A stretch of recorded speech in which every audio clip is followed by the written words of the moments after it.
Hello, everyone, and welcome to our very first, can you believe it, our very first introduction to CCNA Cyber Ops course. My name is Kevin Wallace, and I'm thrilled to have you joining us. We had a massive sign up. I think we broke a record, the number of attendees that signed up, and I think we have people still pouring into the room right now. And I'm excited to learn as well. But while I'm going to be the host for the show, I'm going to be doing the introductions, and I'll do some of the a couple of things throughout the show. I'm not the star of the show. The star of the show is our security expert here at Kevin Wallace Training, and he has been developing some cyber ops training that we'll tell you a little bit more about later. But he's got some great content lined up for today. I was reading some of the chats that were coming in just prior to getting started. The common question was, hey, is this thing going to be recorded? And the answer is yes, it is going to be recorded. My guess is that it's going to be posted on my YouTube channel next Tuesday. But if you can stick around, it's advantageous to stick around, because during our Q&A and some of the little break times we're going to have some special surprises for people that are here in the live audience. So please stick around if possible. There's some live only opportunities for you. So that's all we'll say about that right now. But I'm excited you've decided to join us. And this is something I really wanted to do for a long time. Here's a question I used to get all the time. People would say, Kevin, I'm thinking of going into Cisco, and I'm just not sure what track to go down. I don't know if I should go down security or wireless or data center. What is the most popular? What should I do to have the best opportunity at getting a job? And for years, here was my standard answer. I would say, go down whichever, they're all good tracks. Go down whichever track that you are most passionate about yourself. After all, you're going to be spending a lot of time doing whatever it is that you decided to pursue. So make sure you enjoy it. And I still think that is good advice, but I changed my answer last year. After attending Cisco Live, I found out that there is just an unprecedented demand for cybersecurity professionals. Some of the statistics I'll be sharing with you later, I'll go ahead and give you a preview of that. In a couple of years, it's projected that there are going to be 6 million jobs in cybersecurity, and a fourth of those, 1.5 million of those, are going to be vacant. I've been in this industry since 1989. Never in all that time have I seen such an unprecedented demand for a single technology. So I've been telling people, yes, get your routing and switching, get some cyber ops training, get some network programmability training, and then once you get that skill set, then go down whichever track you want that you're really going to enjoy. But now, what I've been preaching for months now is this is for everyone. Everyone, I think, that's going to be a Cisco professional needs to get their CCNA in cyber ops. And I'm going to be learning right alongside you. Charles has developed some incredible curriculum, so I've got my pen and paper ready here to take notes, and we'll do some Q&A breaks probably at the top of the hour. Now, estimate for the runtime is about 2.5 hours, and those are always loose estimates because we never know what the volume of questions are going to be. Now, don't be upset if your question doesn't get answered as soon as you type it in. Charles has built in some dedicated Q&A breaks. There are so many people here. We're up to over 400 live right now. There's like over 1,300 registered. We could, it's just not practical to try to answer questions as they come in, but we will have some dedicated Q&A time at the top of every hour, and some specials we'll talk about as well that I think you'll really enjoy. But let's get right into it. I think we're kindred spirits. We're both hungry to learn about this stuff. So let's bring on Charles Judd, our security professional, our security trainer here at Kevin Wallace Training. So Charles, I'm going to hand the ceremonial baton over to you. I'm going to mute myself. I'm going to take some notes and learn alongside our 421 participants. So take it away, Charles. All right, great. Let me tell you what, guys. Let me make sure everyone can hear me. Can everyone hear me okay? Thank you so much for joining me today. I know lots of you guys have taken time out of busy days, out of busy schedules. I know it's early morning in some places, it's late night in some places. So thank you so much for valuing what I've got to say today. And I want to say that I'm excited to be here. I've been working really hard on this webinar. And not only that, but I've been working really hard on developing some cyber ops training. I can't tell you how much demand we've had for people who want to learn about CCNA Cyber Ops. And so I'm excited. I'm going to turn my volume up just a little bit. I'm excited to share with you guys what I've learned, and I hope that you'll find a lot of value in that. So I know a lot of you guys are probably thinking, who is this mysterious dude that just all of a sudden showed up with Kevin Wallace Training? So I just want to share just a little bit about myself, about my background, and we'll go through this introduction to cyber ops. Let me get this full screen for you guys. There we go. And so just a little bit about me. My name is, as he said, Charles Judd, and I thank Kevin for the warm introduction. And I thank you guys so much. I've had so many emails and social media messages of folks reaching out to me to welcome me to the team. So I joined the Kevin Wallace training team in January 2018. I've known Kevin for many years. He's a good friend of mine. So I, of course, was honored for the opportunity to come on board with him. And just a little bit of my professional background. I'm currently developing, as I said, that CCNA Cyber Ops course. And we'll talk more about that later and how you can, some surprises in regards to that development and how you guys can get access to that. But I spent a decade programming CNC equipment. If you're familiar with CNC equipment, old G and M code machinery, I have an associate's in machine technology. So I learned to program those and spent about a decade doing that. And then I also spent a lot of time as a freelance graphic and web designer and doing freelance IT consulting. So web design is a passion of mine. I love graphic design. I love communicating graphically. And not only that, but I love animation. And I think it's a wonderful way to capture imaginations and to communicate. So I think you'll see a lot of that built into my learning as well. I am a CNC route and switch. I also have my bachelor's in network security, and I'm also currently in progress on my CCNP. So I'm excited about that and working hard on that.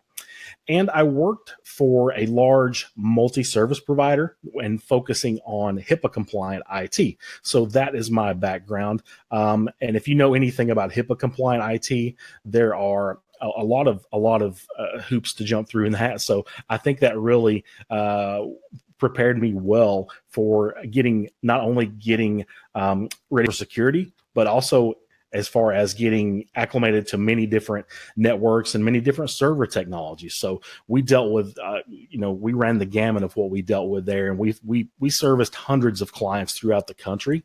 And so it really kept me on my toes, and I really had to know my stuff for each individual client and each individual environment. So that's a little bit about me. I hope that answers a lot of your questions. If you do have further questions about me and my background, feel free to reach out to me. Love to answer those for you. The next prevailing question that we're getting a lot is, what exactly is CCNA Cyber Ops? So we know that security is hot. It's a hot topic, and Cisco reports that there's currently 1 million global job openings in the security sector. And by the end of the year, they expect that to reach 1.5 million. So basically, CCNA Cyber Ops was Cisco's answer to the growing need for cybersecurity professionals. There's a huge gap in the need and the professionals that are available out there to fill that. And cybersecurity, as we know, it's one of the fastest growing sectors of the IT field. So if you're looking for a place to jump in, as Kevin stated, it's a great jumping in point.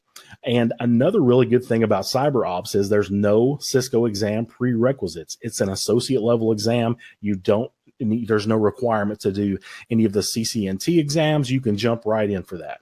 So it's basically designed as an entry-level cert that will help you to gain employment within a security operations center.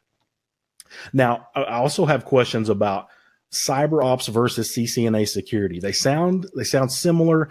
What's the differences? Which one should I go into? And so just a couple of the key differences between those two tracks are CCNA security is about configuring and using Cisco solutions specifically to mitigate threats. And that would include routing, switching, and firewall technologies. And so the main thing about Cisco security that you need to know is that it's a strictly proactive approach to security. Now, CCNA Cyber Ops, on the other hand, it is both proactive and it is considered to be reactive. So it's about monitoring and responding to security incidents and attacks within a network. And not only that, but it prepares you for a security job as a network security analyst. So security experts agree that having a strictly proactive or reactive approach to security is not good. We know that we need a mixture of both proactive and reactive to be the most secure that we can. And so that was Cisco's response to this new security track. They realized that their CCNA security, while it's valuable and while it focuses on a lot of important things, it's primarily proactive. There are no reactive measures built into that to tell you, okay, what are the procedures that I should do if my security is compromised? If there's a malicious outbreak on my network, what do I do? So that's the kind of things that CCNA Cyber Ops wants to address. And obviously, with the growing security sector, jobs inside of Security Operations Center are on the rise. And, you may not know of a specific Security Operations Center that's near you, but I assure you that even very small businesses are looking to leverage Security Operations Center. From a multi-service provider background that I was in, we serviced a lot of really small businesses who could not afford to have an in-house Security Operations Center. So they would hire a managed IT company to do that for them. So that is a really large growing sector. That managed service provider that I worked for, as a matter of fact, started their own managed security sector because there was such a large need and desire for that. I really love this quote from Robert Mueller, the FBI director. There are only two types of companies: those that have been hacked and those that will be hacked. And I think that's very telling. And actually, in recent years, I've heard Mueller quote this again with a slight twist on it. And he will say that there are only two types of companies: those that have been hacked and those that do not know they have been hacked. So we know that security incidents are on the rise. All you have to do is turn on the news and you'll see those reported all the time. So I think that's a very timely quote and a very relevant quote to this training, to our learning. But what are we going to be talking about today? I just want to run down just a quick list of some of the things that we're going to go over. There's a lot of theory in here because there are a lot of security principles that we need to know about. We need to have a good knowledge of several security principles in order to really wrap our head around what good network security looks like. And the learning content in this webinar today is going to cover both exams. So there are two cyber ops exams. There's the fundamentals exam 210-250 and the ops exam 210-255. And we're going to be sure to cover some topics from both of those and really try to get you a well-rounded knowledge, because I think there may be two types of folks in here today. There may be those who are ready to jump in with both feet into the cybersecurity world, and they know they want to do cyber ops, and they're here today to learn. So this is certainly going to be for you. But if you're here and maybe you're just trying to get a feel for exactly what cyber ops is and why it's a good career track, this is also a great primer for you to really see what it's about and why it's important. So we're going to go through the FIVE-TUPLE flow, the CIA triad. We're going to talk about some malicious software. We're going to talk about NetFlow at a very basic level and why you need to use NetFlow as a security professional. We'll talk about the Common Vulnerability Scoring System, otherwise known as CVSS. We'll talk about threats, vulnerabilities, and exploits and the differences between those. And we're going to do some vulnerability live labs. I think a really good way to get your head around vulnerabilities, because we hear of things like buffer overflow and we hear of things like SQL injection. But do we really know at a microscopic level what that looks like? That's what we're going to do some live labs about today, some different specific vulnerabilities to hopefully give you a better idea of what that looks like.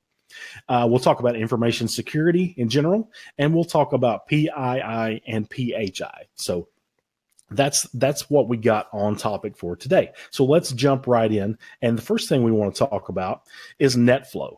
So what is NetFlow? Some of you may already be familiar with NetFlow, because NetFlow is a protocol. It's a networking protocol that was developed by Cisco, and it was developed to collect IP traffic information for the purposes of monitoring. If you have a Cisco device that's able to perform NetFlow, you may have seen this in action.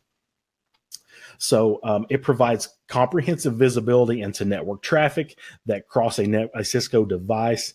And one of the common uses is to monitor bandwidth utilization and application performance.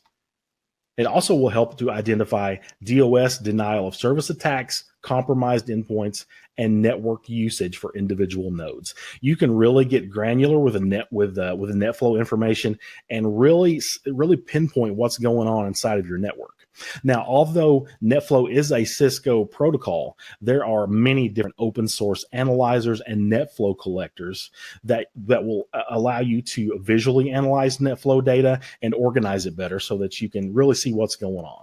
So NetFlow enabled routers or firewalls basically will generate a NetFlow record, which are exported to a NetFlow collector. And as I said, there are lots of different open source examples of things you can use for that. So the first thing when we talk about NetFlow that we probably need to understand is what exactly is a flow in NetFlow. And so a flow is a unidirectional series of packets between a source and a destination.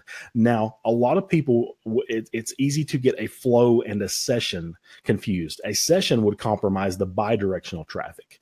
But when we talk about a flow, we're specifically talking about a unidirectional, a series of packets that's going in one direction between any source and destination. And so inside of every flow is contained what is referred to in the cyber ops world as the FIVE-TUPLE. So you may be wondering, what the heck is a tuple? It's a strange word. So a tuple, mathematically speaking, it's a mathematical term, and it simply means a finite ordered set of values. So don't let the strange term throw you off. A tuple is simply a set of ordered values. And so the flow, I've made a graphic representation to help you get an idea of how this NetFlow works. And what happens is we have a client or a source here at 192.168.1.1, and it's making an HTTP request to a server or a destination at 10.10.10.10. Now that traffic goes through, in this particular example, it goes through a router that has NetFlow enabled. And so that router would produce a flow record, and it would export that flow record into the NetFlow collector. So that's how, at a very basic level, that's how that works. And the FIVE-TUPLE, now there, we call it the FIVE-TUPLE. Cyber Ops specifically refers to the FIVE-TUPLE. There is more information than 5 pieces of information that can be found in NetFlow collection, but these 5 major categories are what Cisco wants you to be familiar with when you're examining NetFlow records, and specifically when you're talking about the Cyber Ops exam.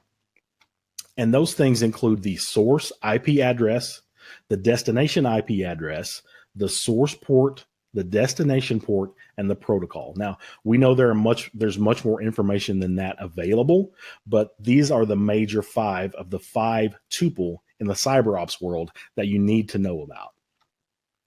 And again, let's use our graphic example here, and let's just walk through that FIVE-TUPLE and assign some values to that and exactly what that looks like. First is the source address, which in this example is 192.168.1.1.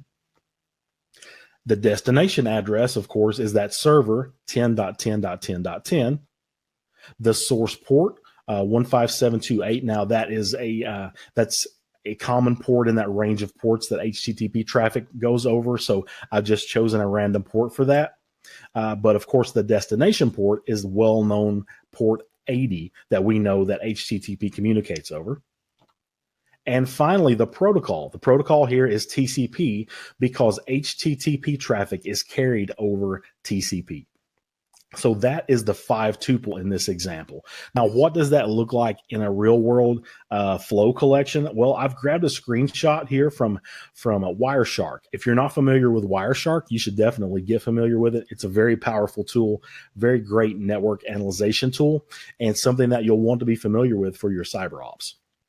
So this is a screen grab of some flow capture from Wireshark specifically, and I've highlighted the FIVE-TUPLE in this output. You can see the very top output that I've highlighted is the protocol, which is TCP, the source 192.168.124.100, destination 81.209.179.69, the source port 50272, again within that well-known range, and the destination port, which is port 80, the well-known port for HTTP. And as I said, you can glean a lot more information from this capture. You can see in this example, you can see we have the total, we have header length, we have the TTL, the time to live. We see that the destination looks to be going toward Germany, but the FIVE-TUPLE, these specific 5 values are what is important for your cyber ops exam.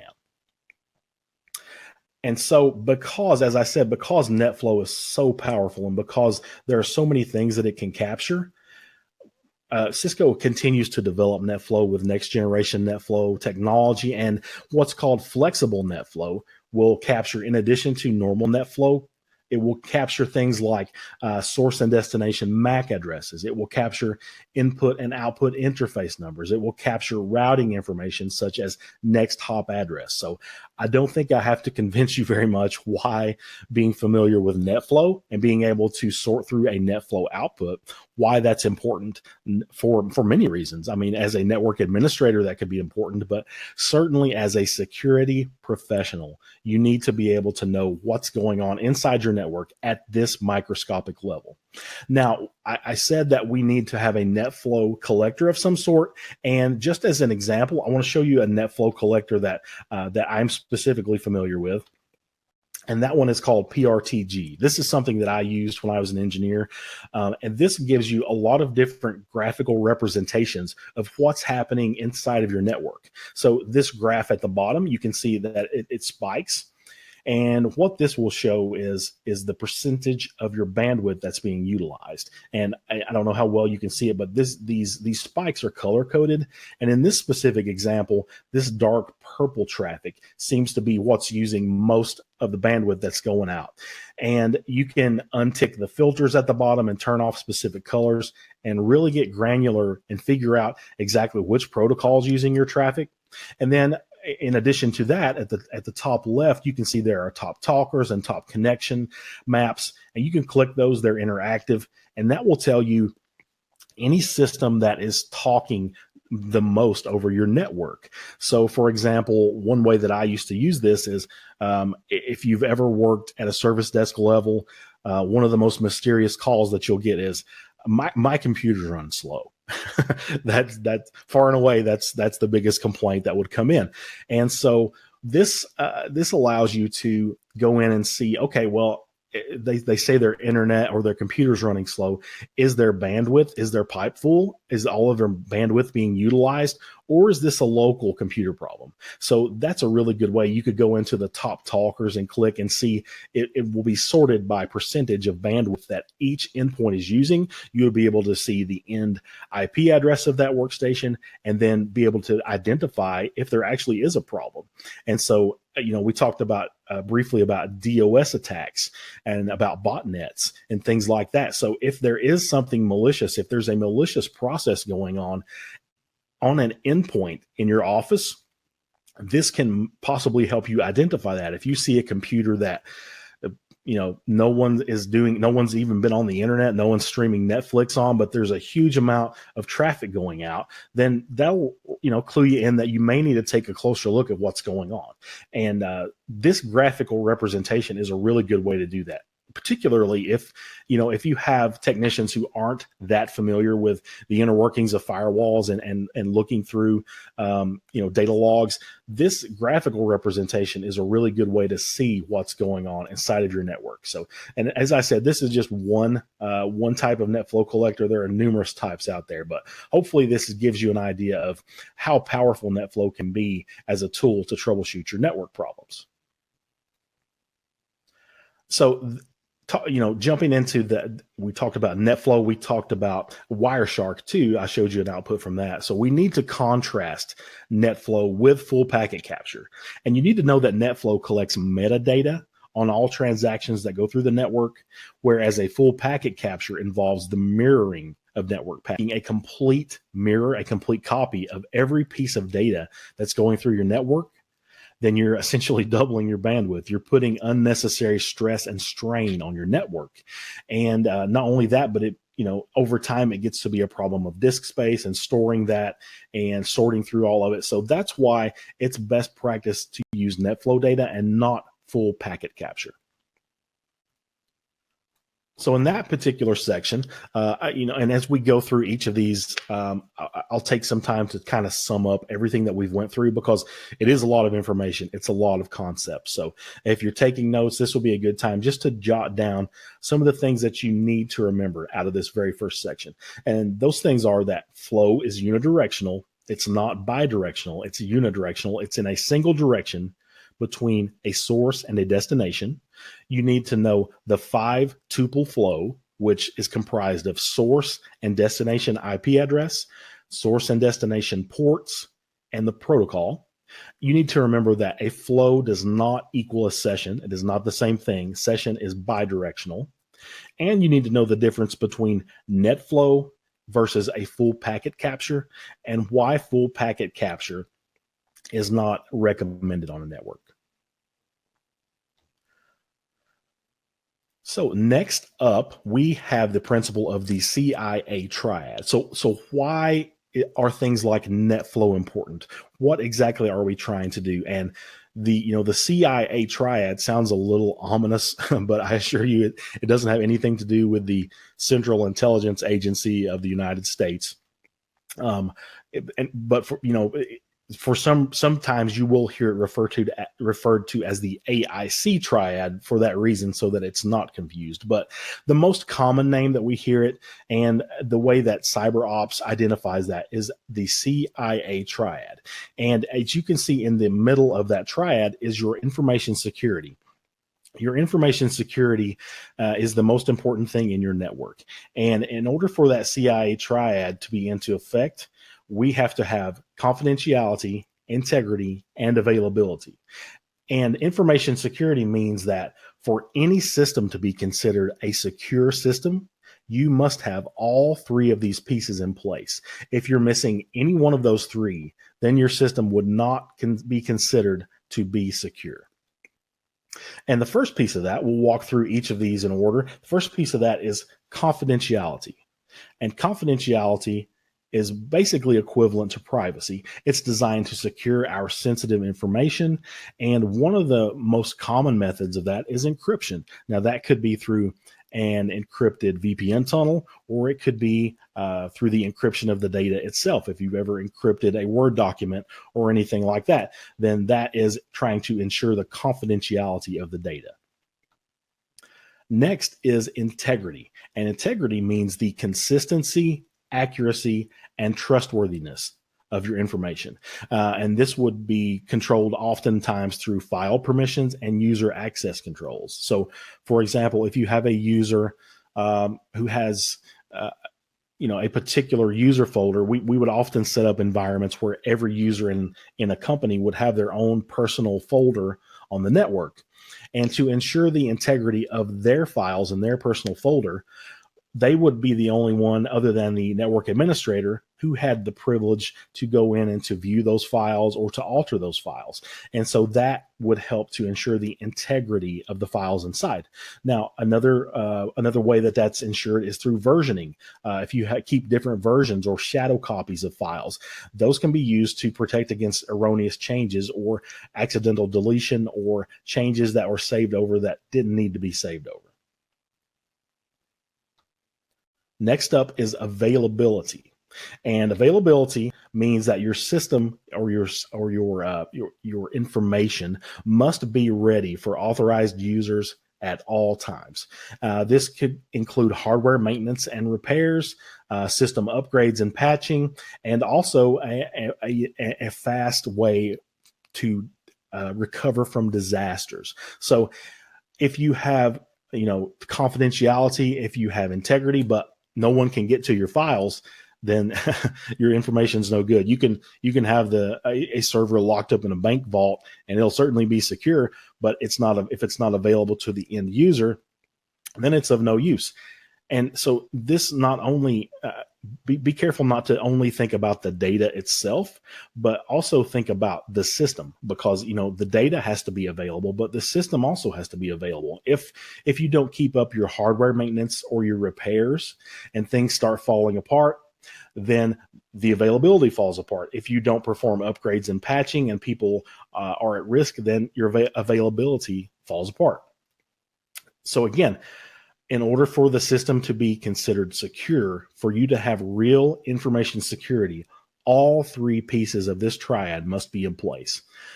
If you have confidentiality and integrity, but it's not available, you don't have information security. Likewise, if you have confidentiality and availability, but you can't ensure the integrity of your data, if you can't ensure that things haven't been changed in a file, or likewise, if you can't ensure that your firewall rules haven't been tweaked, or that someone hasn't gained unauthorized access into a network device, then you cannot ensure the integrity, and therefore your information security is not there. So the CIA triad is a very important and basic principle for network security professionals. We need to know that these three pieces of the puzzle are how we ensure our information security.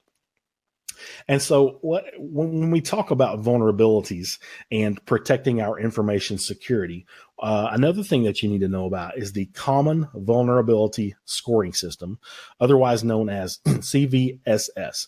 And this was developed by the Forum of Incident Response and Security Teams, otherwise known as FIRST. And this is the very important thing about this is it's the only scoring system that's used across the board as an industry standard by multiple companies. And it's a fairly intuitive system as far as the scoring goes. The scores range from 0 to 10, 10 meaning that there's a critical vulnerability, 0 meaning there's no vulnerability. And this CVSS measures direct impact and not chained impact. And what I mean by direct impact is, let's say you receive a security bulletin with an alert saying that there's a vulnerability on your firewall that has a CVSS score of 8. So that would be the direct impact on your system. Now, the chained impact means that if there's anything else that would affect the impact of that score, that should be added on. For example, the number of firewalls you might have in your environment, or the fact that maybe your firewall isn't up to date, maybe it's not patched. Any type of environmental factors like that are part of that chained impact. And there's actually an online calculator, and let me pull that up so we can see a real live look at that. So here is the first website, and this is their CVSS score calculator. These are the metrics that are used to calculate scores, and most enterprise organizations will use the base score, and those scores are usually provided by software vendors, or perhaps by security researchers. And so you can actually go to this website. It's first.org/CVSS, and you can go through here and actually calculate a base score. So let's say, for example, we had an attack on our network of high complexity, and it didn't require any user privileges to be able to run. No user interaction was required, an unchanged scope. And let's say you can see our CIA triad here. Let's say it had a high effect on all three of these. Let's say it's a crypto locker, for example, and all three of those would be high. So you can see it pushes out a base score of 8.1. Now that is your base score that you would be concerned with. That's the direct impact on your system. And as I said, there are other ways down here with the environmental score that you can calculate that, and that will give you your chained impact. So the CVSS scoring system is one of those things that's called gap learning. When it comes to cyber ops, there are some things that are not in the official cert guide that you're directed to go out and do some research about on your own. And the CVSS scoring system is one of those things. So there's a lot of information in it. Don't let it intimidate you, because basically at the end of the day, it's simply a scoring system that is used to tell you how to address a vulnerability in your system, to tell you the exact impact of that, and to help you prioritize different vulnerabilities that may pop up. So who uses CVSS? We touched on this. Just a bit. Product security incident response teams use this. Now, Cisco has their own PCERT team, and they're responsible for checking out the security of their appliances or of their software, of their hardware, and assigning CVSS scores on vulnerabilities that are found.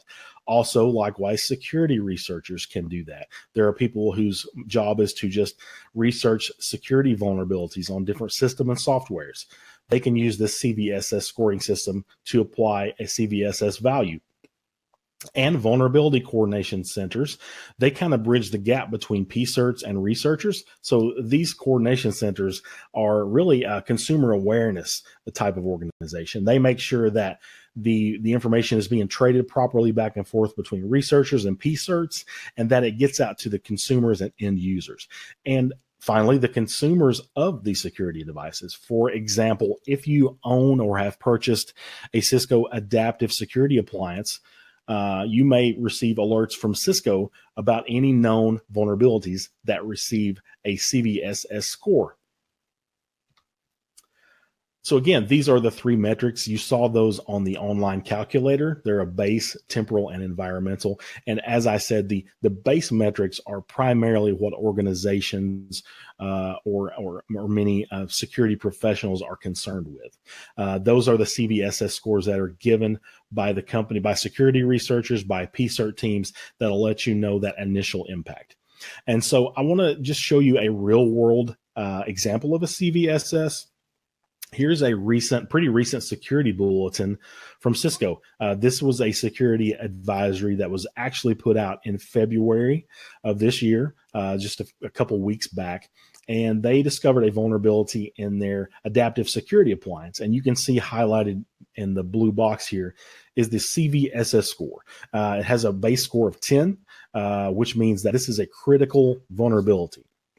So that's what that might look like in a real world. And you can actually go out to Cisco's security site. You can go to their security advisories and alerts, and you can look through a list of all their known vulnerabilities. You can also, there's a subscribe button. If you want to subscribe, if you're a security professional, that would be a great idea to do, would be to go and subscribe to their security alerts so that you're aware of everything that's going on and anything that may be released. So in that section, I know a lot more knowledge, a lot of terms. The CIA triad, you want to remember that: confidentiality, integrity, and availability. You want to know about the CVSS scoring model and what that means.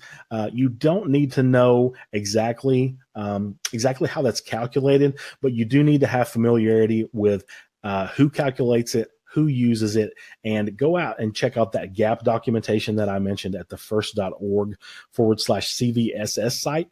You can go on there and you can use their online calculator and you can play around with that and get a little more familiarity with that. So those are the big three takeaways from that second section. So when it comes to that CIA triad, when it comes to CVSS scoring, we are trying to protect against primarily malicious software. And so there is a huge laundry list in the CCNA Cyber Ops learning that you need to be familiar with when it comes to malicious software. You need to be familiar with all these different types because, it's common to hear about these different types of software and hear them mentioned.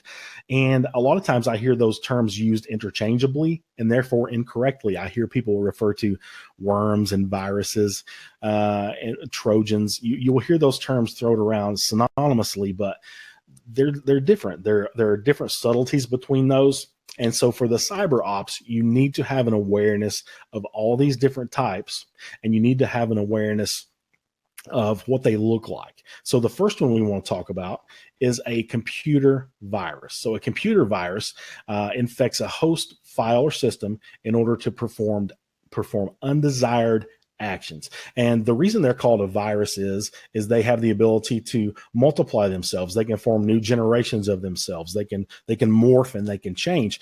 Just like a flu virus, we had a huge, in our country at least, we had a huge flu outbreak this year. And in my state, in Kentucky, where I'm at, our hospitals were just overran with flu victims because the flu vaccination was largely ineffective this year because they kind of guessed wrong, or the flu had morphed into a different type of flu. For whatever reason, they were not as effective as they had been in previous years. And so that's why a computer virus is named as such. It has the ability to multiply itself. It has the ability to change and to infect other systems and to multiply. We mentioned a worm. Now, a worm is a virus that replicates over a network. So it can infect numerous systems. It can execute malicious code without your interaction. Those are the main characteristics of a worm. So a worm is a virus, and that's where you need to be able to separate between the two. A worm is a type of virus, but it's different because it replicates over a network. And you combine that network replication with email, and you get what's called a mailer or a mass mailer worm. Now, these are types of worms that send themselves to other hosts using email messages. That's how they do that. They can attach themselves to your Outlook instance or to your webmail instance, and they will get into your address book and start sending out malicious messages. And one of the best known types of that, one of the most popular, was the Happy 99 mailer worm. And if you're like me, if you're old enough to have remembered 1999, there was a mass mailer worm that went out on New Year's, and it had embedded into it. You clicked it and it launched this little fireworks display, and you had this nice little animated fireworks display that popped up on your screen. In the meantime, in the background, it's installing and running malicious codes in order to take control of your system. And not only that, but it's multiplying itself because it's attaching to your address book. It's sending out to other recipients. So Happy 99 is one of the most popular examples of that. And it's widely regarded also as the very first type of worm that was able to reproduce itself through email.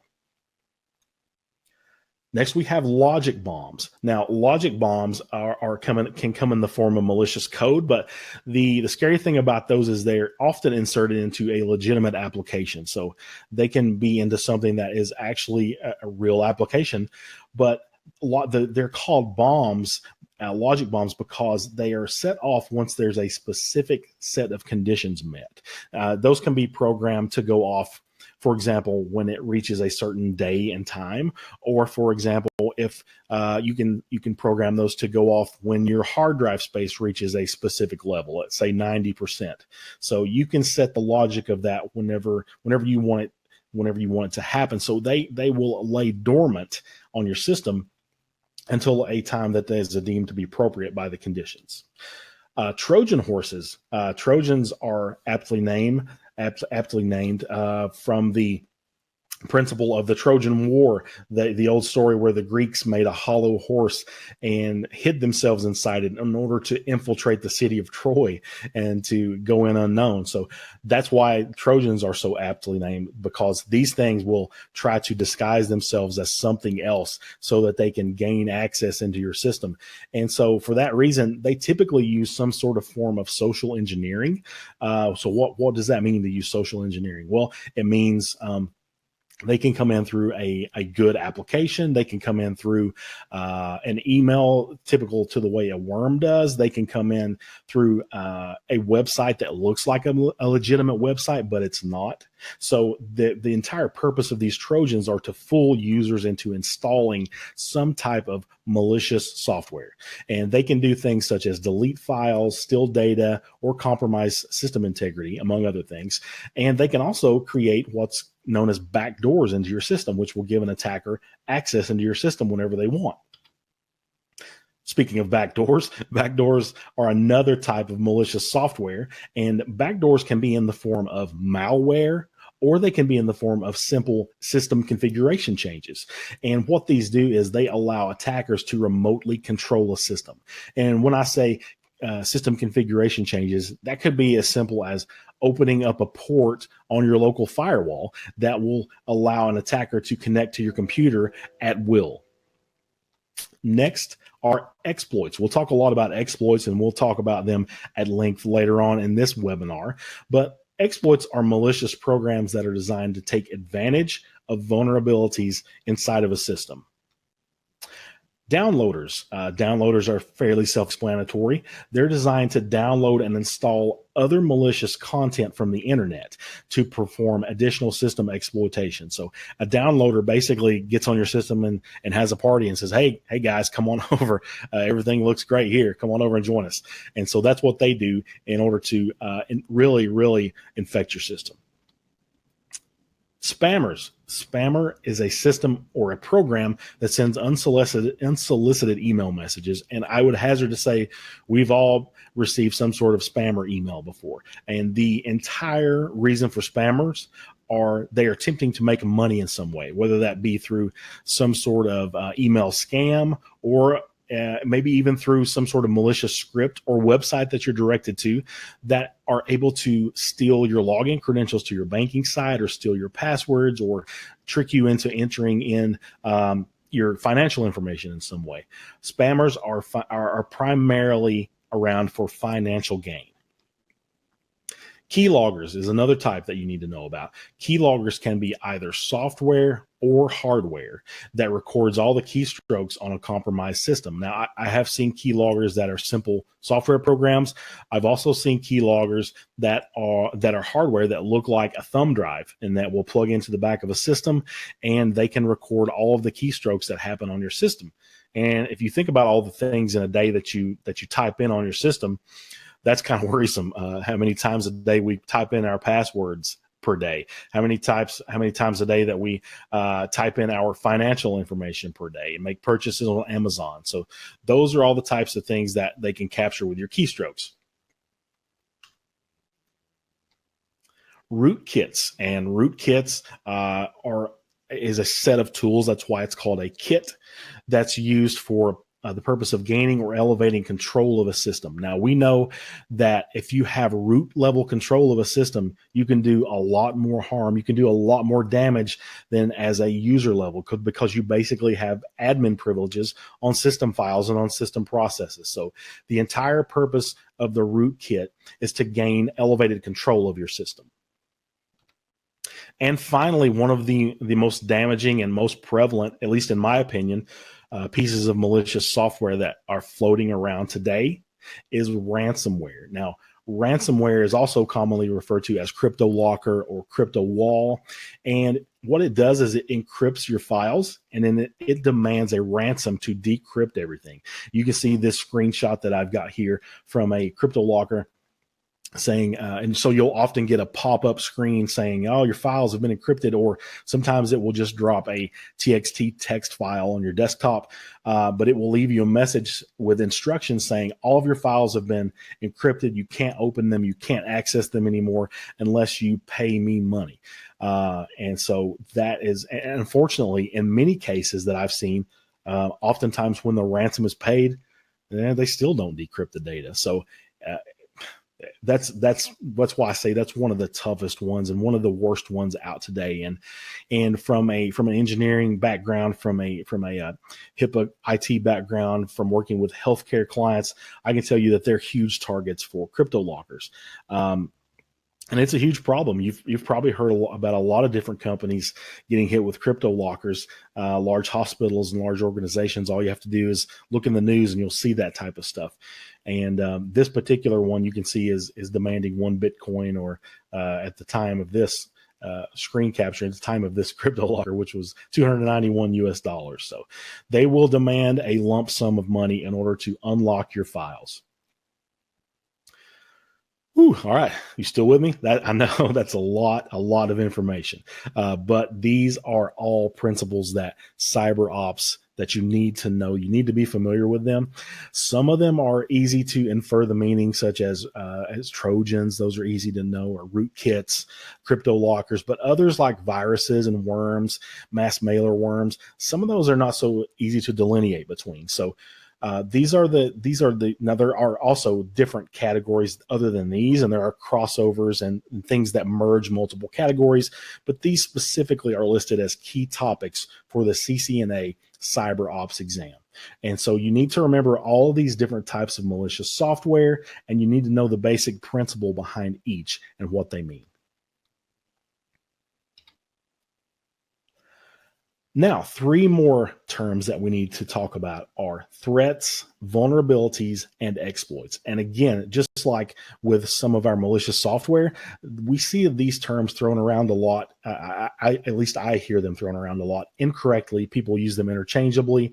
So for your learning objectives here with CyberOps, you need to know the differences between threats, vulnerabilities, and exploits. You need to know what that means because they are distinctly different. And first up is a vulnerability. A vulnerability is simply an exploitable weakness in a system or in the design of a system. And that could come in lots of different forms. There are lots of different vulnerabilities. Vulnerabilities are found everywhere. We can't even count the number of vulnerabilities that pop up every day. They're found in protocols, they're in applications, web applications, they're all over the place. And so we want to take a survey of some of these most popular types of vulnerabilities and well-known. And the category of vulnerability is what I'm going to, in the next hour, I'm going to deep dive into that with some live labbing and give you a really good look in there. But for now, we need to define some of those common types of vulnerabilities and just run down a list of what those look like.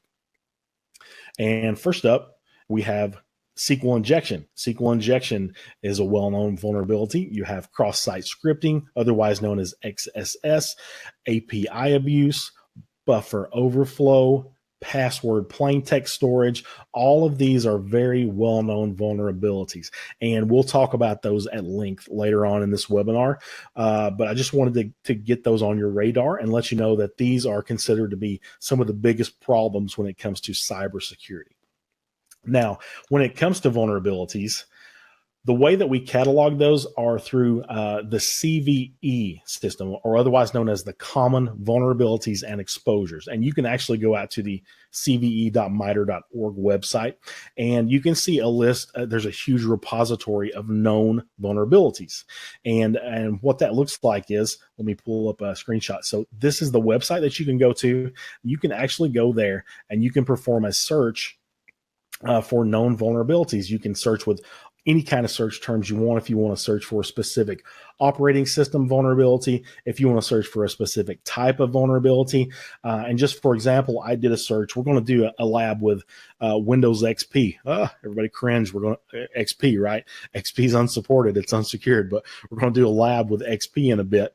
And so I did a search for Windows XP buffer overflow. And you see it returned a search here, and it's listed as, I've highlighted the CVE 2003-0352. And of course, the description is buffer overflow in DCOM interface for RPC and Microsoft Windows. And that affected not only XP, but it affected Windows 2000 and Server 2003. So this is an example of an exploit. Now, this is different from the CVSS because this CVE does not measure the potency of a vulnerability. What the CVE is it's basically a way to catalog all of those vulnerabilities so that we can go there and search that and be aware. So it's basically a consumer awareness resource. So that's what you need to know about that. So don't get overwhelmed by the amount of information that you can find on that site. But what you need to know specifically is that the CVE, once there is an acknowledged vulnerability and once that's well documented, it will be assigned a CVE number and cataloged there for future use.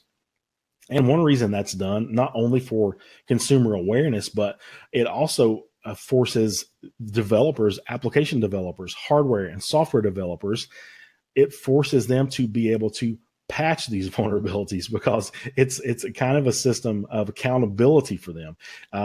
If there's a vulnerability and it's going to be an expensive vulnerability to patch and no one really knows about it, well, will it get patched? We don't know. We have to rely on the integrity of that manufacturer. But this is a way to, in some cases, force their hand. So that's what you need to know when it comes to vulnerabilities. Now, threats, on the other hand, a threat is any potential danger to an asset. An asset can be a system, it can be information, it can be several different things. So that's how we define a threat in the cyber ops world. And a couple of pieces of the puzzle, there are subcategories under a threat. And you need to know about malicious actors, and you need to know about threat agents or threat vectors. So malicious actor is any entity that takes advantage of a vulnerability. So you may see here, we're kind of, the things are getting a little confusing. We're kind of crossing the lines between vulnerabilities, threats, and exploits. So because you see those terms used when defining each other. So keep in mind, a vulnerability is a weakness in a system, and a threat is something or someone who acts on a system. So in this case, the malicious actor is taking advantage of a vulnerability. And the threat agent or the threat vector is the path used by the malicious actor to perform an attack on a vulnerability.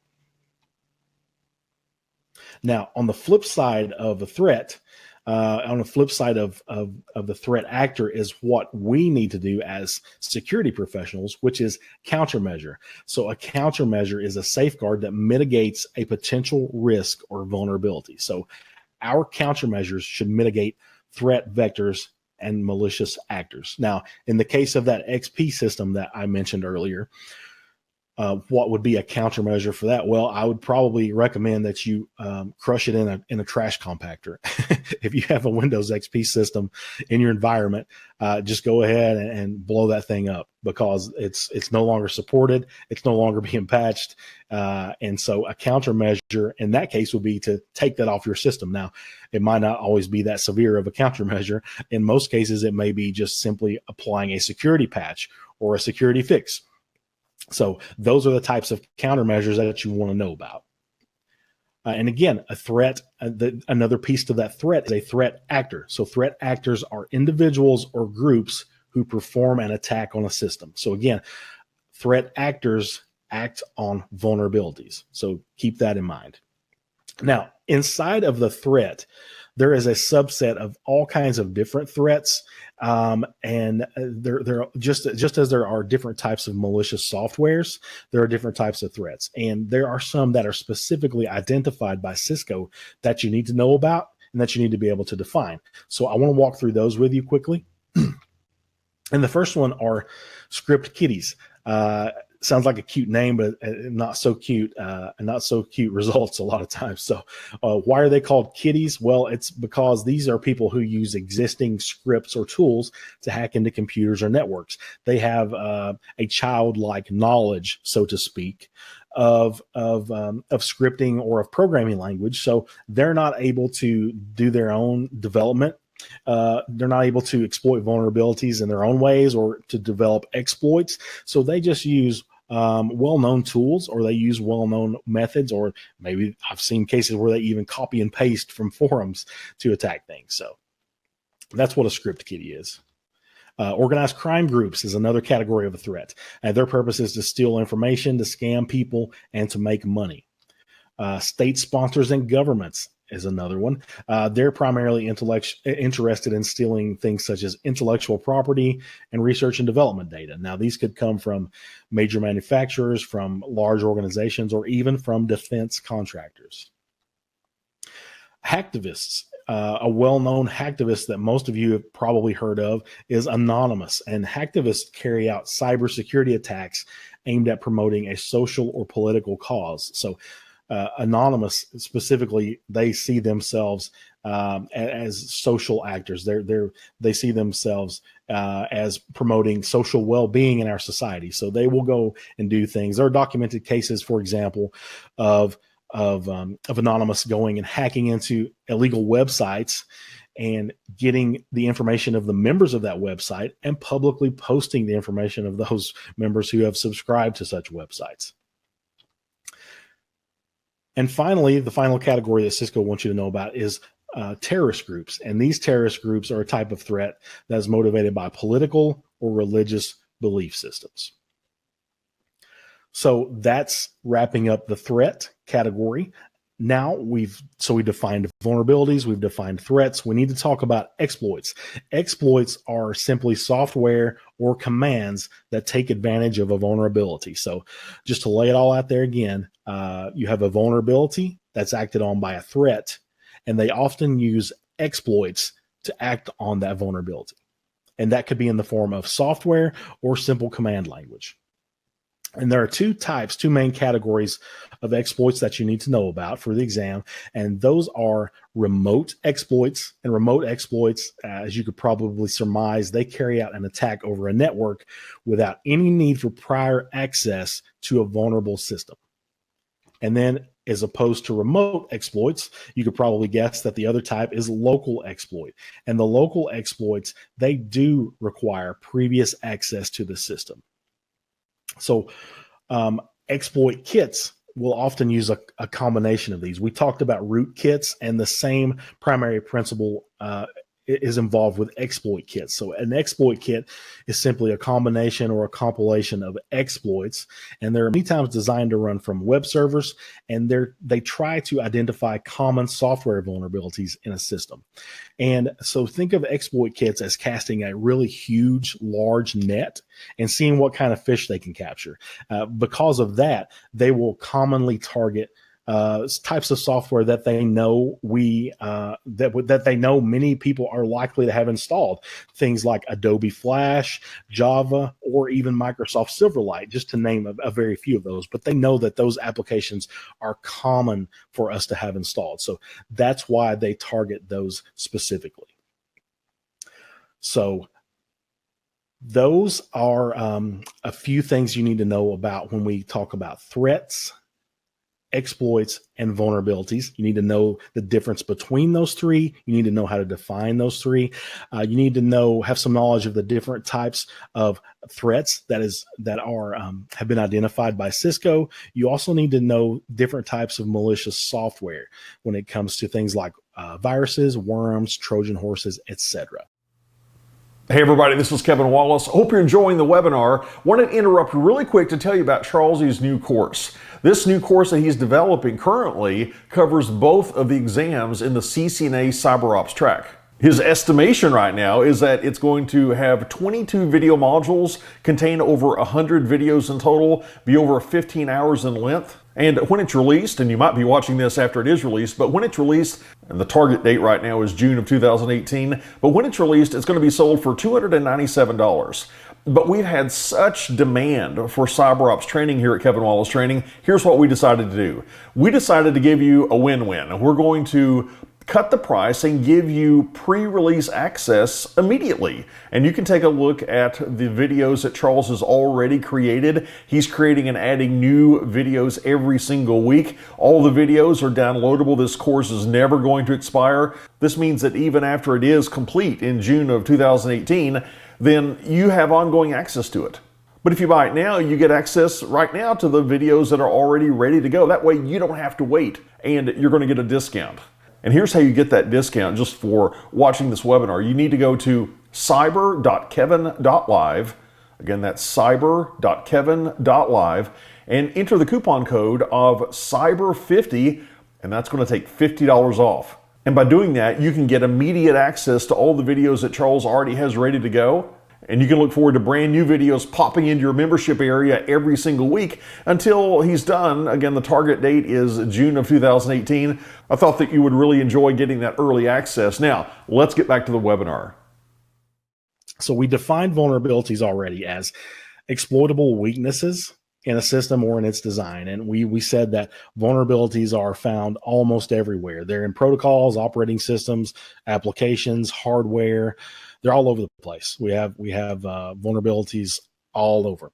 And so, and we talked about the CVE, the common vulnerabilities and exposures, which is a catalog for all of those things. So we want to identify some of the main vulnerabilities that are listed in our Cyber Ops course. And some of those are SQL injection, cross-site scripting, command injection, privilege escalation, buffer overflows, and password management. And specifically, we're going to jump into 3 of these today with some live labs. We're going to look at buffer overflow. We're going to look at the 2 types of cross-site scripting attacks. And we're also going to look at, it's not on this list, we're going to look at cross-site request forgery, and we're going to look at a simple SQL injection. And we're going to see what that looks like. So the first thing we want to do is, what exactly is a buffer overflow? What does it mean? Well, first of all, what is a buffer? A buffer is basically the region of your physical memory storage, your RAM. It's a region of that RAM that's used to temporarily store data while it's being moved from one place to another, or from one process to another, or from one application to another. And so that is the basic definition of buffer overflow. And so, I'm sorry, of a buffer. So buffer overflow is when a program or software puts more data in the buffer than it is able to hold. And the data outside of the bounds of the buffer is used to do things like corrupt data or crash programs. And if you spill data out of the buffer in just the right way, and if you use just the right commands or just the right information in that spillage, then you can create lots of different issues, there's lots of different vulnerabilities that you can take advantage of. And the one thing that I do want to note here is that buffer overflow is not simple. Buffer overflow takes time because almost anybody can overflow the buffer, but it's common for that to cause crashing. And so it takes a lot of trial and error to find a vulnerability that you can exploit, that will do what you want it to do, that will avoid crashing. And the main thing you want in a buffer overflow attack is something that's repeatable. We talked about the Windows XP buffer overflow vulnerability. And the reason that was such a huge deal and that was so important is because, number one, the sheer number of Microsoft XP systems that are out there. And number two, the fact that it was reproducible and repeatable on all of those systems, because there, at the time of that discovery, there was no patch for that. So that's why that was so important. So repeatable, the ability to be repeated is the most important part of that buffer overflow. And just graphically on paper, here's what a buffer overflow looks like. Let's say we have an 8-byte buffer, and in this buffer, I've just filled in with the letters that spell username. And so anything that was appropriately secured, if you put more than username in there, in this case, our overflow is just the letters XX. If you put that into a buffer and it's secured properly, nothing would happen, or you wouldn't be able to gain any control. And this overflow could contain malicious codes or things of that nature. So if that overflowed in a properly secured system, nothing would happen. But let's say an attacker puts some buffer overflow in there and they see, oh, well, that seems to have went through. There seems to be something going on here. And then they would begin to tailor that attack with more specific coding and more specific things that they could do. And so that's what I want to reproduce for you here today. Maybe you've never seen a basic buffer overflow attack. Maybe you don't know how that works.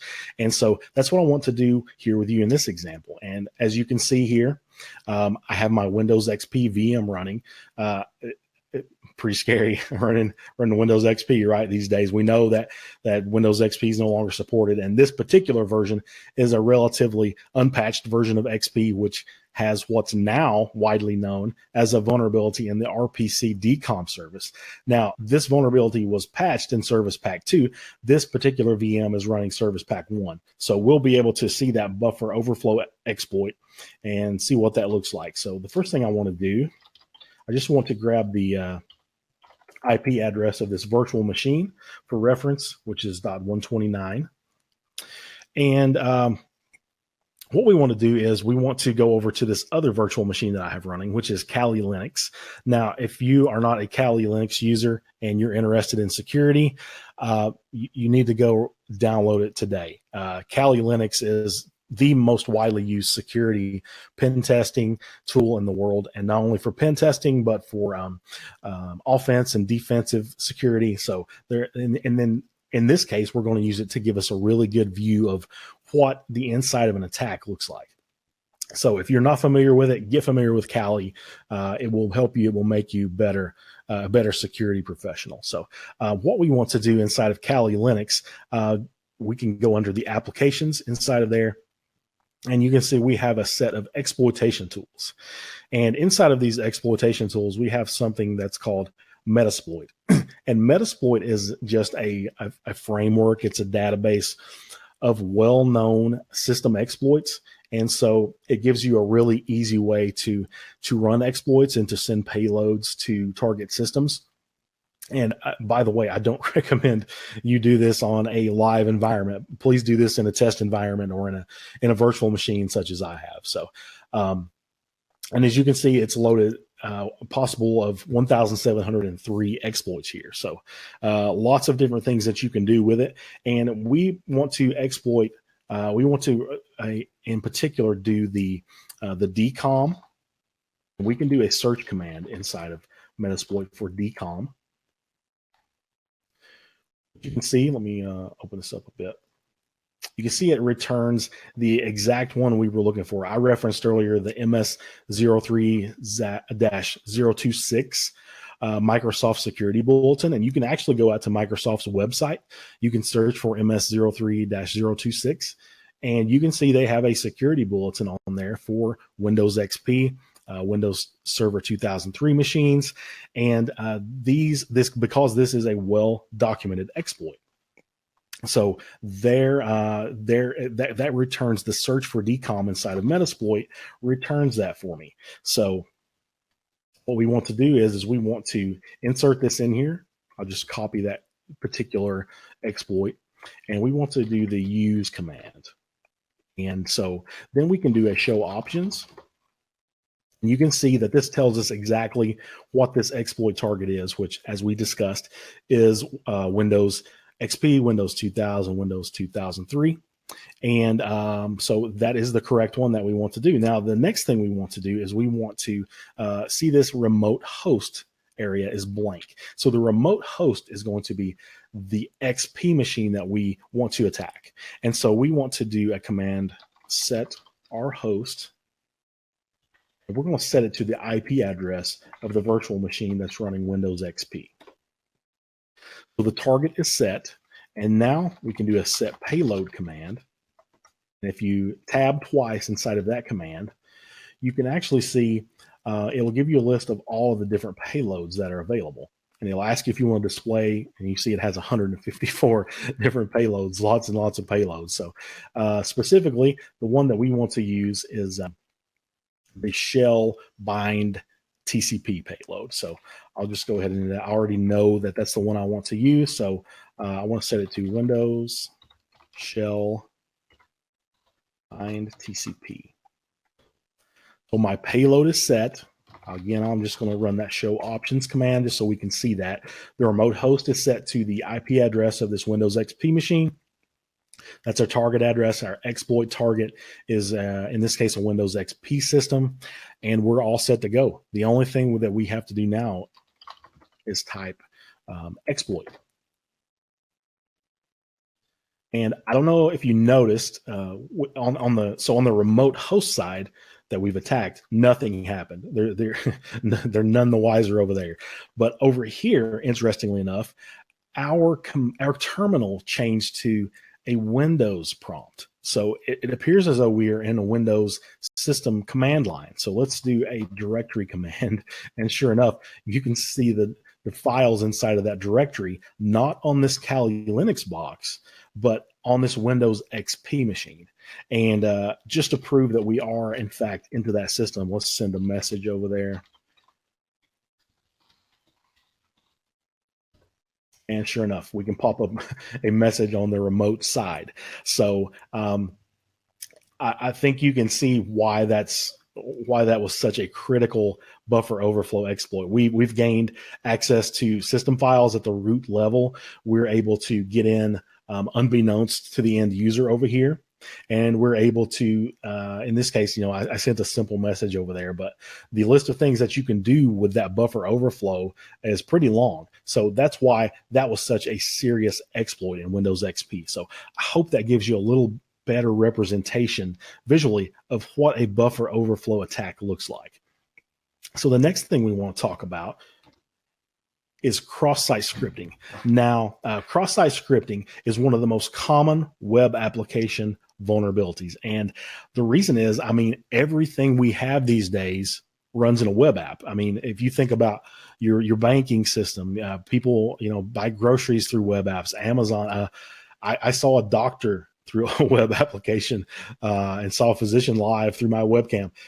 Everything has a web application. So the surface target for web applications is enormous. And so that's why it's one of the most common vulnerabilities that are out there. Now, another thing of note is that what these attempt to do is install or execute malicious codes for the purposes of compromising accounts, grabbing session cookies, modifying local files, site redirection, any number of things can be done. And cross-site scripting has two basic types of attacks. The first one we'll talk about is a reflected SSS attack, otherwise known as a non-persistent XSS attack. And here's what that looks like, just graphically speaking. Now, when we say that this is reflected, it means that, when we say that it's non-persistent, it means that the attacker needs to deliver the payload to each and every victim, similar to the way that I did with the buffer overflow example. The attacker would need to have contact with every single victim in a non-persistent attack. It's just as it suggests, it's not persistent. So the first thing that happens in this example that we're going to use is an attacker creates a script that's made to steal a session cookie. Now, your session cookie is what authenticates you to a web session. When you log into your bank site, for example, you get a session cookie that says, we know who you are and we trust you. And so if an attacker is able to get that, you can see why that's a bad situation. So an attacker will create a script that's made to do that. They will embed the script into a hyperlink. In this case, sometimes that's will be sent out via email, or sometimes it's through just a malicious site. In this case, we'll use an email example. The hyperlink is emailed to the victim. The victim is fooled into clicking the hyperlink. Maybe it looks like a legitimate link to their banking site. And then a script is executed by the web application and reflected back to the victim's browser. And then the browser sends that session cookie back to the attacker, which enables them to access the victim's private data by essentially pretending that they are the victim. And so I also have a live example of this that we'll go through. Let me get rid of our XP machine. And I have a very cool VM here called BWAP, and it's based on the Ubuntu operating system, and it stands for Buggy Web Application. And so BWAP is a great way. Let me go ahead and start it up. BWAP is a great way to test a lot of different vulnerabilities. There's a lot of things you can do in there. You can test SQL. You can test SQL injections. You can test cross-site scripting, as we're going to do in this case. It's a free tool. There's a free VM available for it.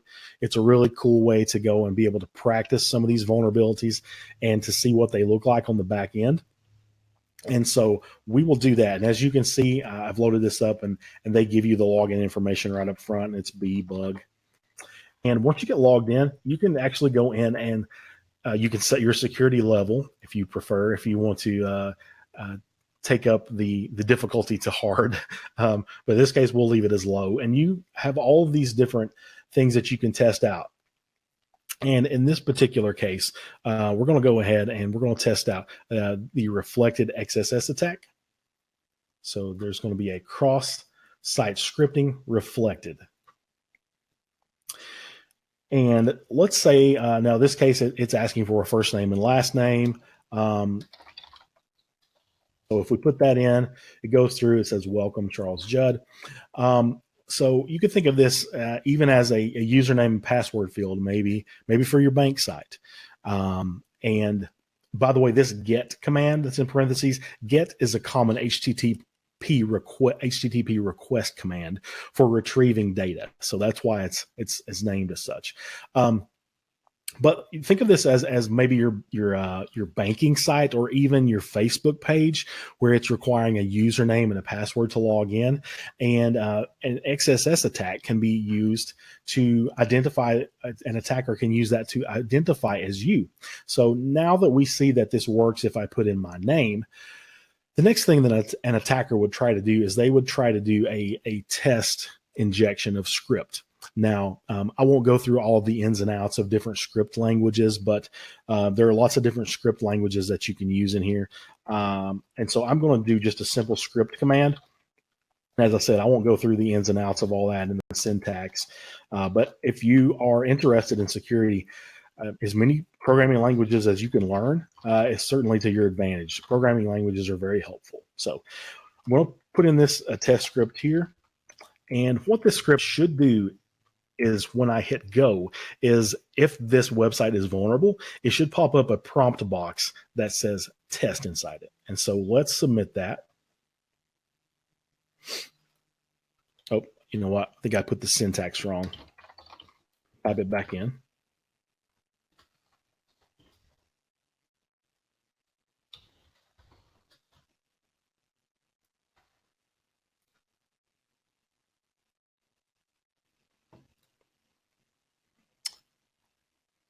Yeah, I apologize. Let me reload it. It's even more buggy than the name suggests, it appears. So we log back in. Bug. And we're going to do the cross-site scripting reflected.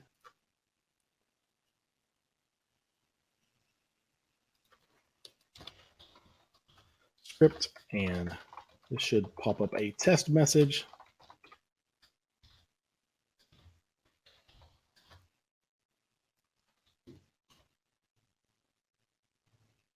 Well, okay. Yeah, let me copy my script directly then and see if that helps. It does not seem to like the syntax I'm using, so not. There we go. Okay. So that's what happens. I'm sorry about that. That's what happens with live webinars, first of all. But that's what happens if you put in a script, a test script into the site. And you can see that this actually should not have happened in a properly secured website. You should not have been able to pop up this test message. So basically what that tells the attacker is, okay, there is a vulnerability here. And there's a way that this is actually recognizing my script. So what they would do is they would possibly, in the example we used, is they would develop some sort of malicious script, and they would deliver it to the victim through an email in most cases. In this case, I've already constructed a HTML page, just a simple HTML page that will pop up. And this HTML page, by the way, it uses the IP address of this web application, which, as you can see, is .131. We have that in there. That's the target. And then it will return it to .132, which, let me verify, that should be what's running over here. Yes, 132 is over here as well. So this malicious script would be delivered to a user, and I actually have it over here as a malicious website. Now, you've probably seen something similar to this. It probably looks a lot more flashy than that. It's probably got confetti and flashing banners, but that's the way that it's typically delivered, either through this or through an email message. And so if the user were to click there, let me log back in.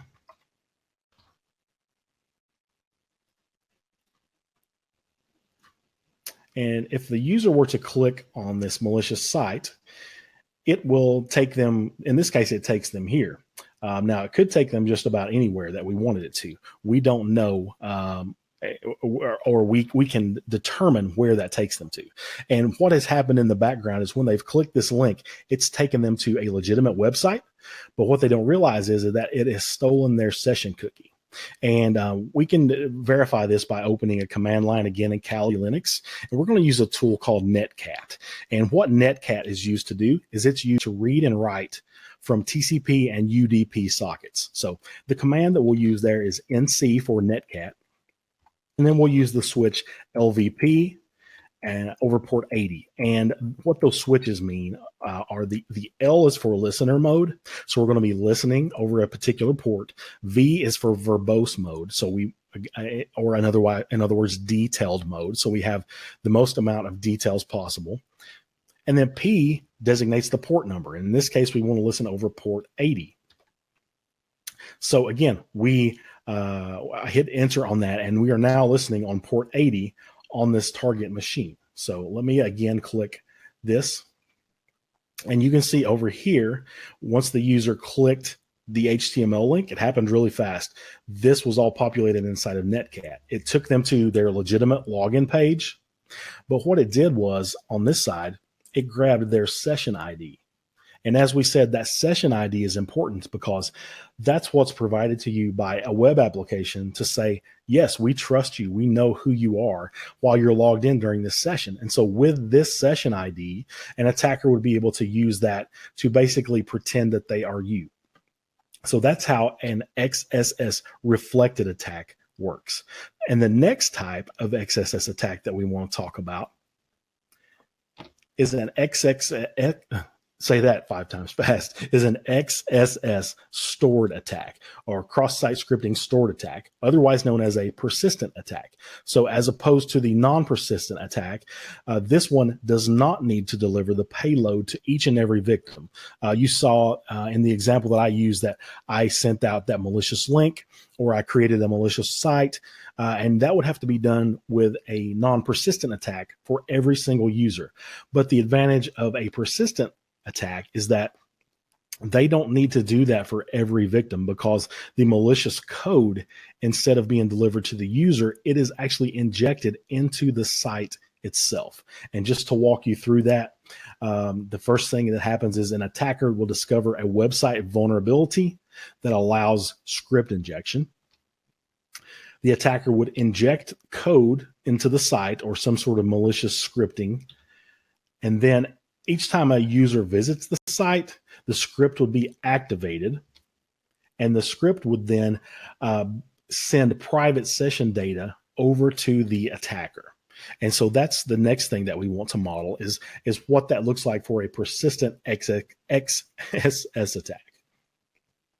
So let me close out a couple of these windows. And we're going to go to our cross-site scripting attack, and there's one that's called cross-site scripting stored, and we're going to use we'll use blog. Now, think of this as you can think of this even as like a comments section on a website. So if someone's website is susceptible to cross-site scripting, normally you could go in here and type in a comment and submit that. Then we'll add it to the comments page, and everything's cool. No problems at all there. But on the other hand, if you have something that's susceptible to malicious coding or scripting, there would be more problems there. So again, let's type in the same thing that we tried last time, that same test message, to try to see if we can get this to alert. And sure enough, just as with the other type of attack, if you type in this test message, this one, because it's vulnerable, this one does alert. It sends up that test message. And you can see there's nothing added in there to the entry. It's blank, but it did add that test message. So I'm just going to go ahead and delete all of those, because actually what would happen is if you visited this site again, every single user would have that test message pop up because it has been injected into the database. So what we want to do is, let's go back over to our Kali Linux, and another common exploitation tool from here is called Beef XSS Framework. And we'll give that a few seconds to load, but Beef basically stands for Browser Exploitation Framework. And it does what's called, it hooks a browser, and then it's able to hijack that. And so this will log in. If you do download Kali and use Beef, just know that the default is Beef and Beef here. So here you can see our hooked browsers. And what Beef actually has a really nice GUI web interface, and you're able to see a nice graphical view of everything. You don't have to use it in a command line. So we can see our hooked browsers online and offline. And right now we don't have any. So that's what we want to change. We want to go over back into our buggy web app, and let's do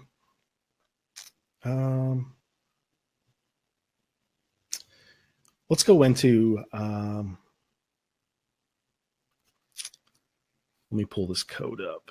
So we have I've previously already made a script for this ahead of time, because there's a lot of things that go into getting the scripts ready. So this cross-site scripting script, what this is designed to do, you can see again, it has the IP address of the target system, our buggy web app. And what this is intended to do is this will inject this script into the network, into the database of this blog or comment thread or whatever it is, wherever you're using it. If you inject that into there, and so you can see it's in the database. Let me jump back over to our beef.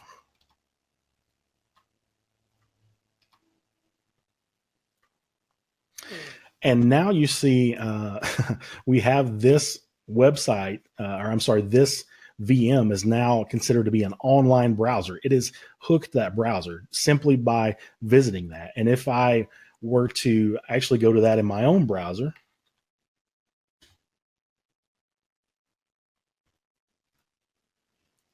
and let me log in, I will go to that same area, the stored blog. And if we were to go there, you can see that the script is on there in our side as well. And you can also see from here that it also hooked our browser. It hooked the IP address of ours as well. So the important thing to note here is that when we see, we can see a lot of things in the details of this hooked browser. We can see the Firefox, we can see what version they're running, we can see their browser plugins, we can see all of this different information about them. We can see what page they're on. So you can see the dangers of that. And these are referred to as zombies, because these are zombie systems. And this is one way that botnets get formed. This type of exploit is easily automated through different methods. And it's a really easy way to take control of a browser, because you don't have to deliver that to each and every user. You have to simply find a vulnerable website and inject it into there, and then it does the rest of the work when they visit. So let's see what we can do with that. Under the commands for this particular machine, there are lots of different categories in here. I want to go under the social engineering category. I want to use something called pretty theft. And let me just collapse this a bit so we can see. And you can see, make this a little bit larger. You can see that this pretty theft, you're able to, what it will do is it will pop up a dialog box on this target over here. And there are several different types of dialog boxes that you can use. You can use Facebook, LinkedIn, Windows. There's a generic option. You can upload your own custom logo and what that's trying to do is it's fishing for their login credentials. So if we want to try to get their Facebook credentials, for example, you see I simply hit execute over there. And on the target side, it actually popped up a Facebook session timeout message, which looks fairly legitimate, right? It looks like that could possibly have happened. So let's just put in user@gmail.com, password of Cisco. We log in. Everything seems well. All's right with the world. Our pop-up went away. But on our side, you can see that what that did was it grabbed that information. User@gmail.com, password of Cisco, and it reported that back to us. So that's just one example of what this type of stored attack can do. You can see that the catalog that's just the stuff that's built into beef, not that aren't even custom attacks. These are well-known attacks, and you can see that the amount of things under here is quite large, and there's lots and lots of things that we can do with that. So that's the difference between a persistent attack as opposed to a stored attack. Now, next topic is cross-site request forgery. And cross-site request forgery, what that looks like is it forces an end user to execute a malicious process on a web application. Now, it probably seems a little similar to the two methods that we just talked about, but this typically happens after a user is already authenticated to a web application. So the fundamental difference between the two is that CSRF happens in an authenticated session when the server trusts the user or browser, and cross-site scripting doesn't necessarily need an authenticated session to be exploited. And just to level the playing field graphically, we'll walk through that again with CSRF. And that looks like, in this example, a user signs into a web application, such as a personal banking site. They receive their session token, which we talked about earlier, and which we were able to grab with cross-site scripting. An attacker will forge a request for a fund transfer. In this case, we're going to use a banking site. So let's say the attacker has made some malicious code that will request a fund transfer into their own account. They'll put this into a hyperlink and they'll email it to the user. The user will then click the link, which sends the request to their banking site using that previously acquired session token. So their bank says, yeah, I know you. I trust you. So I will put this request right through for you. And then the website validates the request because of that session, because of the session token, and transfers the funds to the attacker. So that is what that looks like. Next up is SQL injection vulnerability. Now, SQL injection vulnerabilities are another one that are very prevalent today. And what that looks like is attackers can insert or inject a SQL query, and SQL is just a language. They can inject a SQL query into an entry field on the client side, and it's used to attack data-driven applications and databases. So what are data-driven applications and databases? Well, look around. I mean, they're everywhere. We talked a lot about banking sites here. Those are certainly data-driven databases. They contain tons and tons of data. Almost everything contains data these days. Databases. Our private health information is housed in the databases, and SQL. The reason that this type of injection this type of vulnerability is so popular is because SQL is such a prevalent language. So many things are built on the MySQL language. It's found all over the place.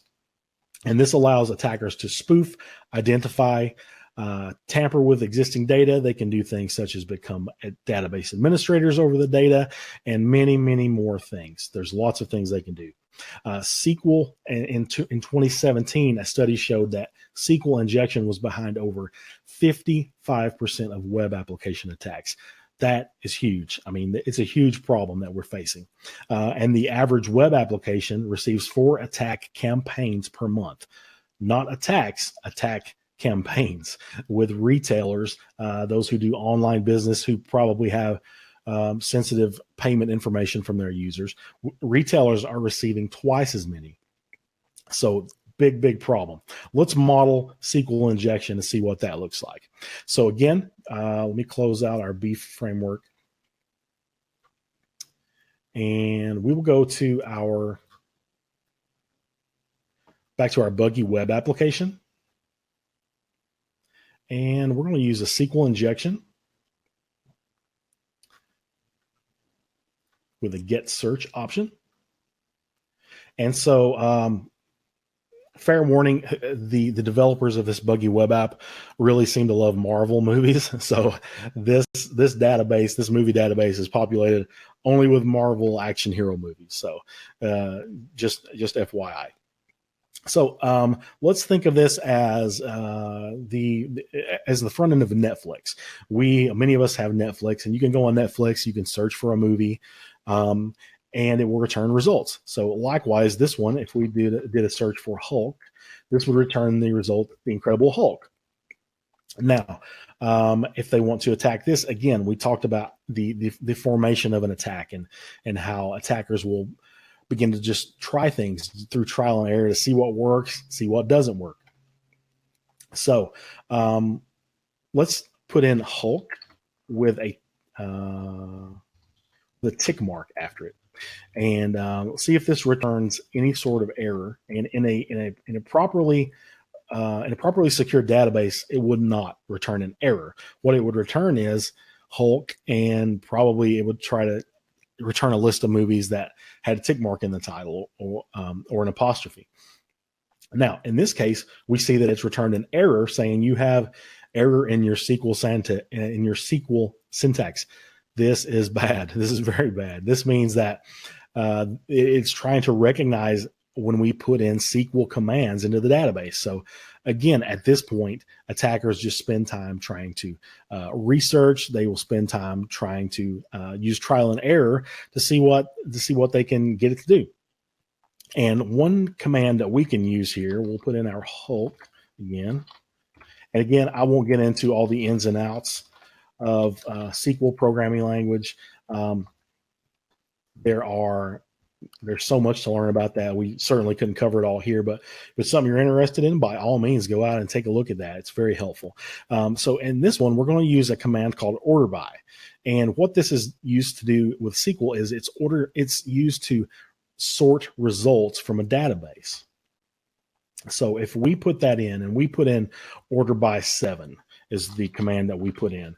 And what we're trying to do with this particular command is we're trying to figure out exactly how many columns are in this database, because we go into the database as an attacker. We don't know anything about the database. We don't know how large it is. Maybe we don't really know what types of information may be in there that we're not able to see. And so we're in basic recon mode. We're trying to gather data. So in the previous command that I put in was order by 7, and you see it didn't return anything down here other than the Hulk. So that worked. So what an attacker will do is they will increment this, if they were trying to do this, by 1 each time and just keep putting in the command. Now, obviously, they would not sit here most likely and manually do that as I am. This is just a very simplified example that can be easily automated. So, but in this case, I just for our learning purposes here, I will increment that by 1 each time until I am returned an error. And you can see, sure enough, when I reach 8, it says unknown column in 8. And so what this tells us is 7 was the highest number that did not return an error. So we know that there are 7 columns inside of this database.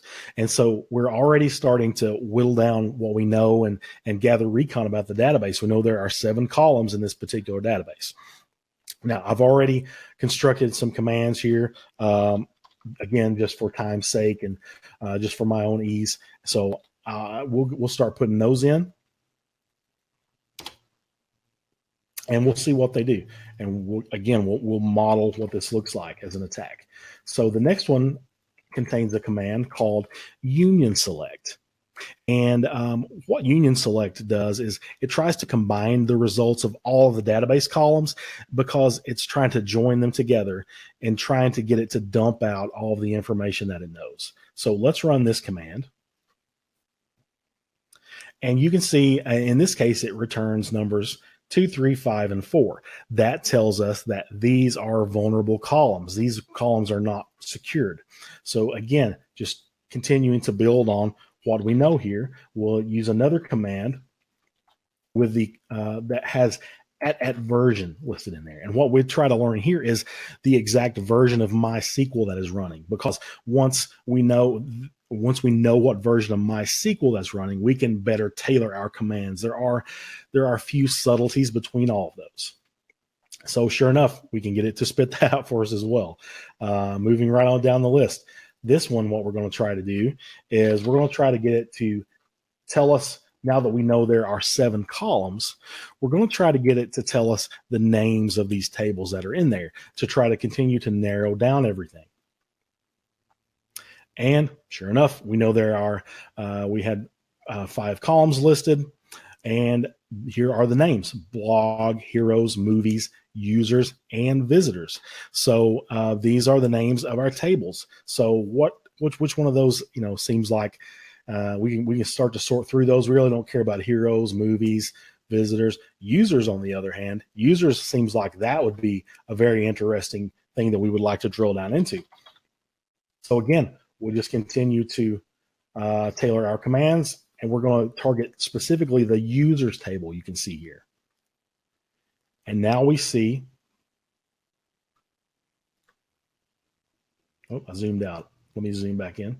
And now we can see all of the names of the columns that are listed inside of that user table. And so you see ID, login, password, email. Secret certainly looks like that'd be something I'd want to know. I love knowing secrets. So let's use our final command and to try to extract the login, the password, the email, and the secret from these vulnerable tables. And we are able to do so. So you can see it spit out the username B, which we already know. And it spit out this, the password here is spit out, and it's encrypted in SHA-1, but just so you know, that is very, very easily decrypted. And let me actually see if we can pull that open here, see if it'll work for me.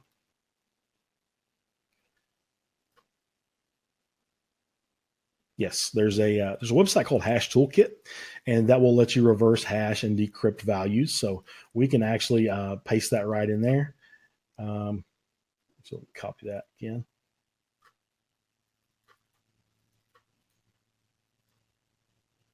And if we decrypt that, it will give you a security warning saying this is sent over an insecure connection. And sure enough, it decrypts it as bug. Now we know because they provided the passwords B and the username B and password bug when we logged into this application, we know that is correct. But I just want you to be aware of that is easily obtained even with SHA-1 encryption. So the main takeaway here is that let me also say that this decryption method, this method of pounding against the database with different types of SQL commands, that's all you can automate all of that. I just did it manually just so you could see how that works, and we could walk through that. But that's how a basic SQL injection works. Now that can be automated with things such as SQL Map, where it's able to automate the processes. It will accumulate all the user data. It will put them into a nice preformed databases for the attacker, and just give them a really nice printout of all the information that you were trying to hide from them. So yep, hopefully that gives you a little better idea between those concepts of buffer overflow, cross-site scripting, both stored and non-stored, reflect attacks, non-persistent and persistent, and SQL injection vulnerabilities. So that's what those look like. Hey, this is Kevin again. Just wanted to remind you that there's a special discount going for viewers of this webinar. If you would like to get immediate access to Charles's course, which covers both of the exams in the CCNA Cyber Ops certification track, you can go to cyber.kevin.live, enter the coupon code of cyber50, and that's going to save you $50 off the regular price of $297. And new videos, if you're watching this before the course is completely complete, new videos are going to be popping in your membership area every week. And once it's done, once they're all there, you get lifetime access. You can download the videos. It's not something that's going to expire on you. It's not something you have to pay a recurring fee for.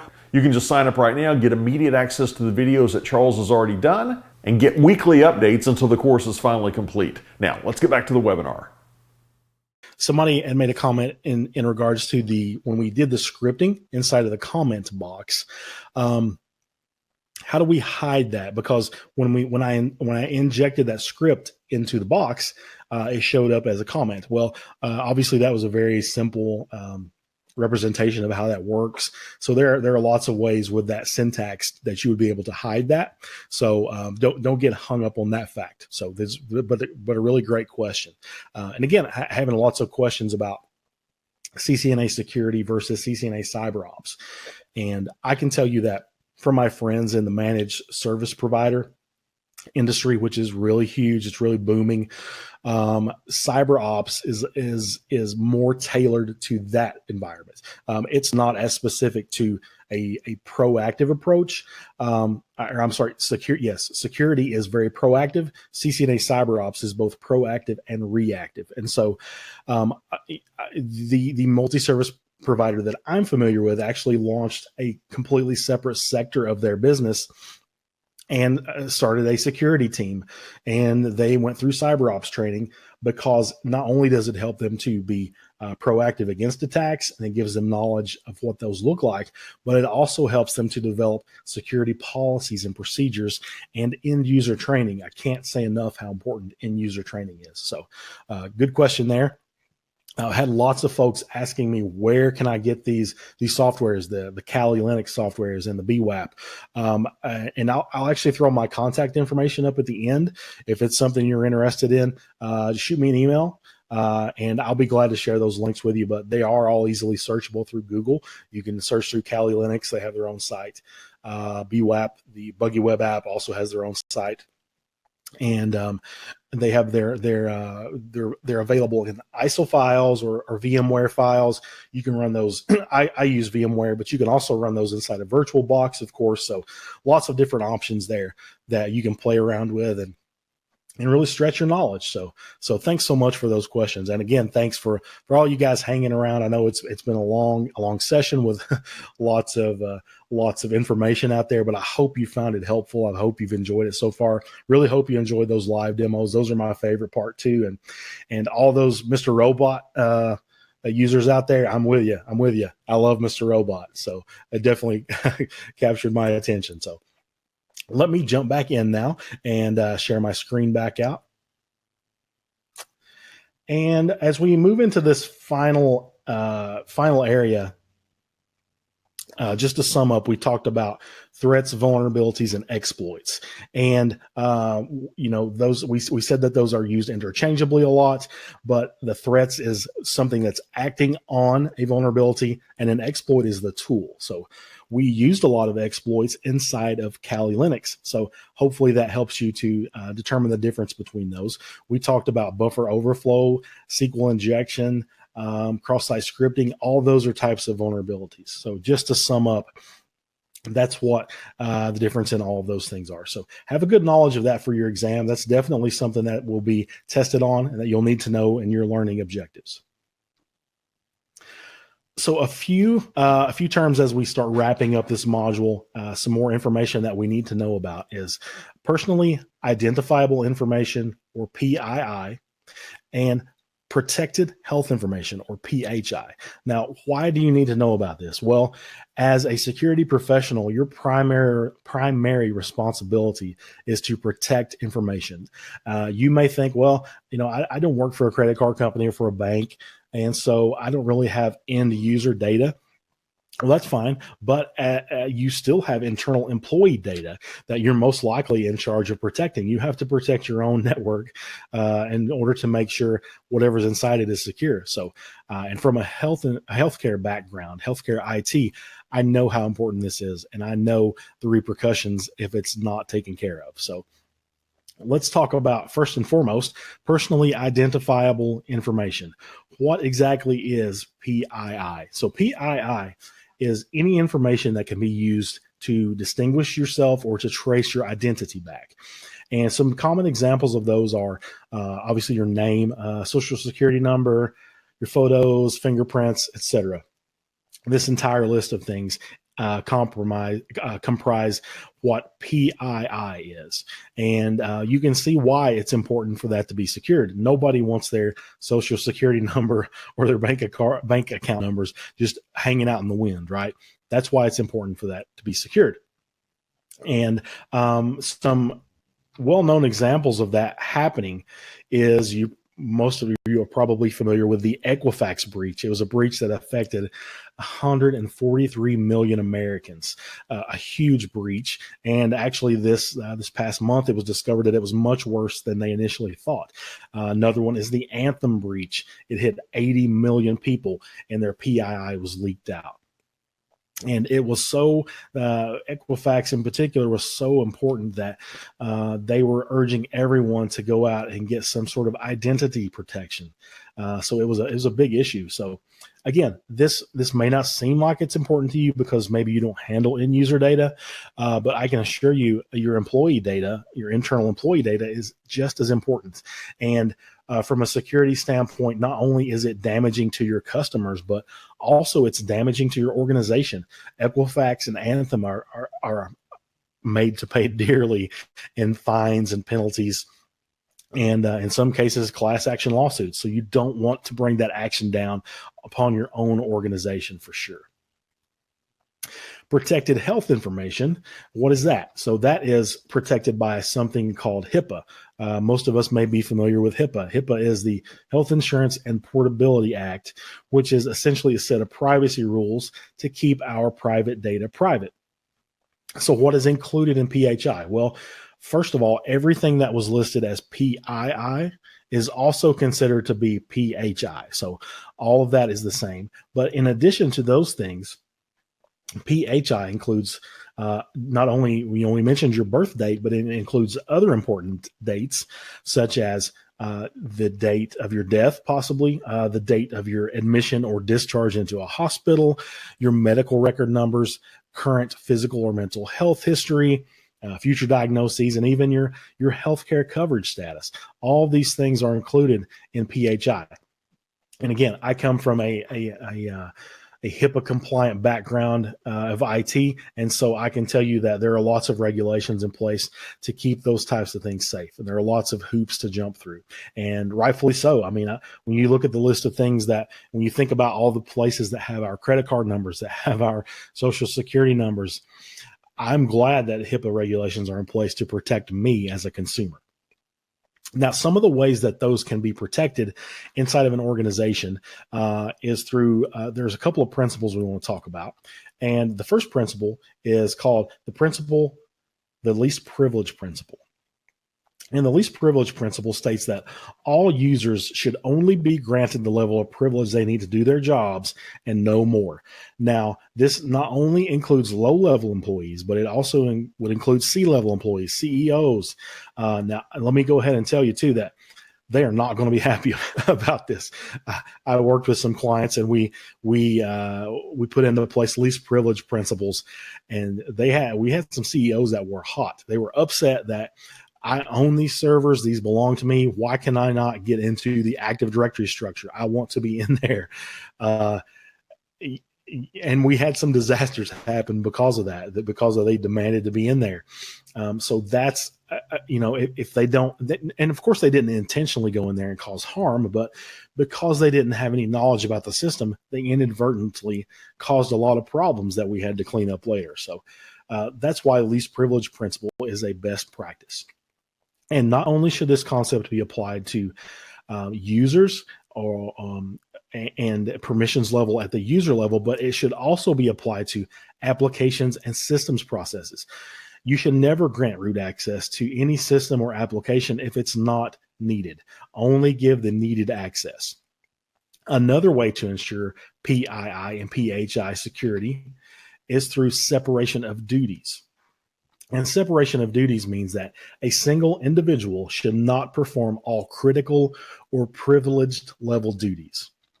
This means that important duties need to be separated amongst different individuals inside of the organization, and it prevents a single person or individual from performing critical actions that could take down a system or damage an organization. So it's not hard to understand, again, why separation of duties is a really good principle and why it should be put in place.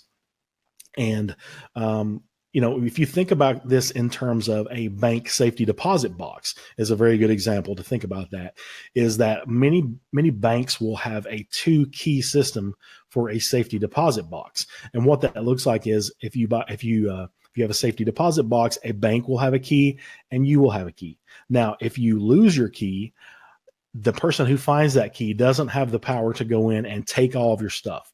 They don't have the privilege level to do that. They would have to go to the bank, identify themselves as you, and then they would have to get the bank official or some representative from the bank to use their key as well to access that box. And likewise, if somehow the bank key from the bank side was stolen or lost, whoever found that could not access the safety deposit box without having your key. So this is a really great example of separation of duties. And these two principles are some really basic things that you need to know, and that as system admins or as security professionals, you need to be thinking about these types of things. User folders is another good example. A lot of users, we would set up networks where every user had their own personal user folder, and those would be set up with permissions so that not every person could go and see my personal documents inside my folder. You had to have a certain privilege level to do that. You had to be me, or you had to be an administrator. Another really good example, going back to the least privilege principle, is local admin privileges. There were some environments where we had users who were not given local admin privileges, and they did not like that at all. They were not able to install their favorite music streaming service or their favorite browser.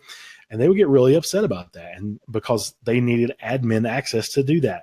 But at the end of the day, their superiors decided that, having music streaming or having their favorite browser was not necessary in order for them to do their job effectively.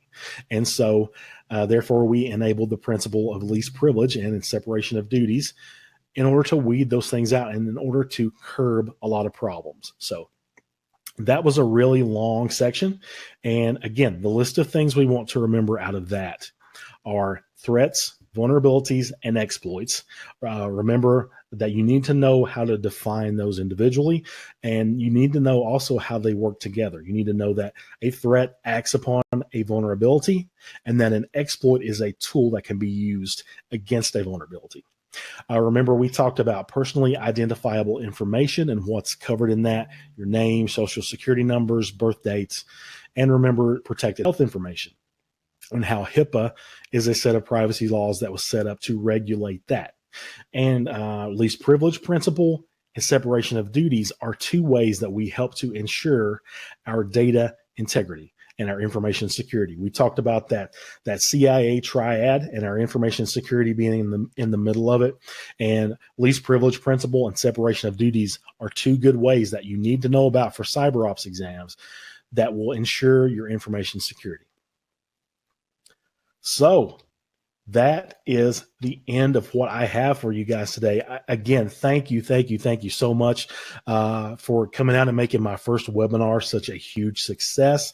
If you want to connect with me, if you have further questions, if you'd like for me to share some more links about some of the software I used, if you have questions about the products I'm developing, please feel free to reach out. And here are just a few ways you can connect with me. You can go to kwtrain.com, our website, and we not only have cyber ops training there. We run the gamut. As Kevin probably mentioned, we have CCIE level stuff, we have associate level stuff, we have IT career development stuff. So we have so many great resources there. I encourage you to go and look and take a look at that. If you want to email me or reach out to me on some of my social media channels, feel free to do so. And I would love to hear from you. I would love to hear any suggestions you have. And it's been great. I've enjoyed it. I've had such an awesome time. Hope you enjoyed the live demos. I hope you were able to absorb the information. So thanks again so much for spending your precious time with me. And I hope to see you guys again soon. Hey everybody, this is Kevin, and I want to give you a huge thanks for taking a good chunk of your time to watch this webinar on cybersecurity. Hopefully what Charles has shared with us through all the theory in the early portion of the webinar, through the live demonstrations during the latter portion of the webinar, hopefully this has given you a lot better sense for what cybersecurity is all about and what a real threat it poses. And I've been saying for months to my followers that this is a topic area that we need to get on right now. I don't know when you're watching this, but the projection is that around the year 2019, 2020, there are supposed to be 6 million cybersecurity jobs that are out there, and a fourth of those, 1.5 million, are projected to be empty, unfilled. If you'd like to fill one of those positions, or even if you have no interest in going into that as your main focus, there's going to be a lot of cybersecurity going on in the network that you're working with. So you need to be conversant about it. I would at least get my CCNA in cybersecurity, and this is a great opportunity to do that. You can just go to cyber.kevin.live, enter the coupon code of cyber50, and that's going to give you $50 off the regular price of Charles's video course. And right now, as we're recording this, the course is not done. He's got about, I think, maybe 15 or so videos out there right now. And depending on when you watch this, there's probably going to be a lot more than 15 videos, but he's adding brand new videos each week. So if you want to sign up right now, you can get immediate access to what he's done already, and you're going to get weekly updates with more and more videos until the course is finally done in June of 2018. And at that point, you've got ongoing lifetime access. You can download the videos, and it's not something you have to pay a recurring fee for. You just buy once and it's yours forever. Again, I want to thank you for taking some time out of your day, and I really hope you enjoyed this webinar, and I hope to see you on another Kevin Wallace training event very soon.